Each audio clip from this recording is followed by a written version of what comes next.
Hi everyone, it's Alexandra. Today's video is If You're Uncomfortable, Move. And it was inspired by a yoga workshop that I was doing. And it was really fantastic. We had been doing some hip openers and we were feeling the effects. So we had our legs out to the side and just feeling the effects sitting on the ground. And it was really uncomfortable for me. And it didn't feel good on my back, it didn't feel good on my legs, and it was really hard to actually feel the effects because I was so consumed with, I don't really like this position, it doesn't really feel good. And at the end of it, Kira, who was teaching the workshop, said, Alexandra, how was that for you? And I said, to be honest, I was so distracted that I was hating that position. It didn't feel good. So I actually didn't feel the effects in my body because I was so consumed with not enjoying the posture. And I kind of felt bad, and then she said, well, why didn't you just move to a posture that felt good? And we kind of laughed about it, and it stayed with me because it's, why didn't I move? Why don't we move? And it was a great inquiry to noticing when everyone else is doing something and you've been told to do something by a teacher or a coach or anybody who you look up to, and this is just what everyone's doing, so you do it, and it doesn't feel good, yet we stay in the posture, we stay in the position, we stay in the job, we stay in whatever, because that's what we think we should do. And it was just really, really interesting, and I found myself realizing that how we do this in our lives and how I do this in my life, where I feel like this is how you're supposed to look, and this is what you're supposed to be doing in yoga, and this is how you should be doing. And then I notice that, I stop it, and I feel into, okay, great, that's how you're supposed to be doing it, what feels right for me. And sometimes in yoga classes, I'm not doing the right postures, and sometimes I'm, in life, not doing what is normal or what I think I should be or other people think I should be doing. But I think the biggest thing is that we're comfortable. We're comfortable in our lives, and I think it's a great question. And to ask yourself, am I comfortable? Am I comfortable in my relationship? Am I comfortable with myself? Am I comfortable with my career? Comfortable with any area of your life? Do you feel at home in your life? And if not, then move. Be willing to move. Be willing to change. Be willing to try something new. And I know there's probably going to be the pushback for we need to be willing to move through the uncomfortableness, because sometimes, pain is good, and things don't always have to feel good, and things aren't always going to feel good. But I think that I will say, for example, my meditation practice. When I first started, I had aches and cramps and pains, and my mind was crazy, and it was uncomfortable. And I was committed to moving through that because I had a desire, a long-term desire, vision, intention to meditate every single day, to be the type of person that did not miss meditation for 10, 20, 30, 40, 50 years. And I've done that every day for about the last 4 years.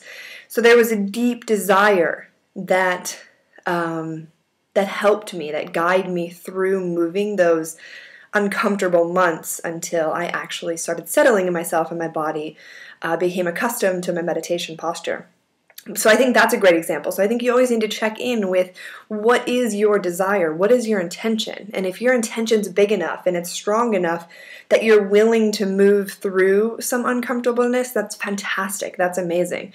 But if it isn't, we just wind up feeling uncomfortable and frustrated. So getting really clear about what your intention is, I think, is really important.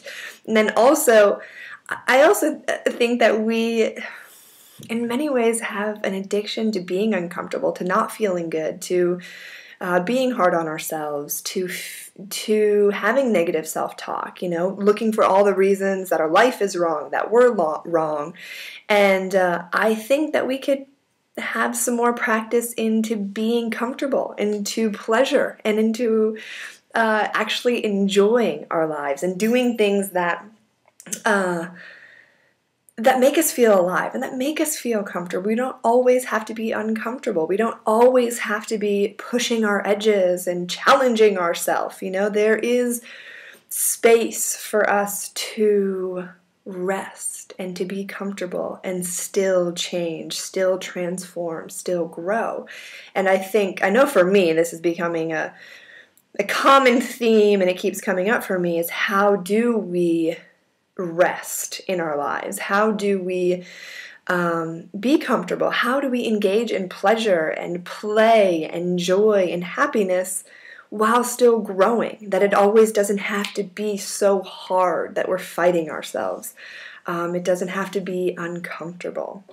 So I thought this would be helpful. I know it was very helpful for me, and it's been percolating in my mind for the last couple of weeks, and I hope that you enjoyed it. I hope that you find some value in it, and that you take a look at your life and see where you might be uncomfortable and you want to move and you want to change, yet you think that you can't change or you shouldn't change, or this is what you should do. Be willing to change. Be willing to make mistakes. The only way that we're ever going to live an authentic path is if we're willing to push the boundaries, to test ourselves, to make mistakes, to say wrong things, to be the only one doing something. And I know that can be like lonely and scary because we don't want to feel alone and we don't want to feel left out, but we need to keep testing the waters and keep checking in with your heart over and over.